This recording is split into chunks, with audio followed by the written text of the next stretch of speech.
tous.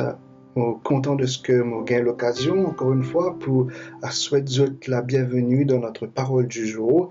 La parole du jour qui peut trouver dans le psaume 111, le verset 10 aujourd'hui. Le psaume 111, le verset 10 dit à nous ceci. La crainte de l'Éternel est le commencement de la sagesse. Tous ceux qui l'observent ont une raison saine. Sa gloire subsiste à jamais. Je finis déjà peut-être à poser la question, qu'est-ce que c'est que la sagesse? Ou alors, qu'est-ce que c'est que la crainte de l'Éternel? Premièrement, la sagesse comme étant définie dans le dictionnaire de Larousse est celle-ci.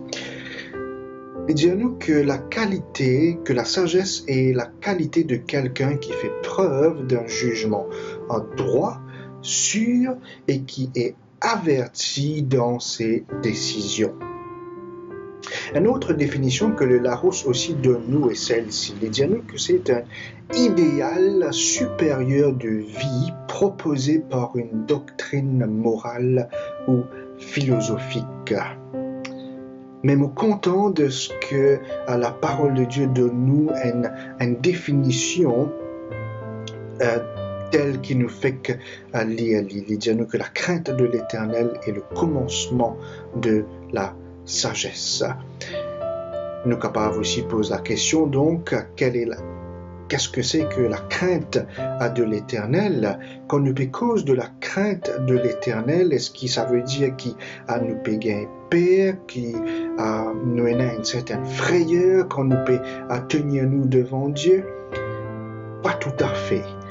Quand nous cause de la crainte de l'Éternel, nous peut tout simplement dire que lorsqu'il nous teigne nous devant Dieu, nous considère un Dieu et nous réaliser que Dieu est un Dieu très haut, qui est un Dieu tout puissant, qui a toute la connaissance, et devant ce Dieu omniscient et omnipotent, me réalise mon petitesse et comme mon guide bon Dieu me dit waouh, voilà ce Dieu que tu es. Et c'est être en admiration et être révérencieux devant ce Dieu qui peut tout et qui connaît tout.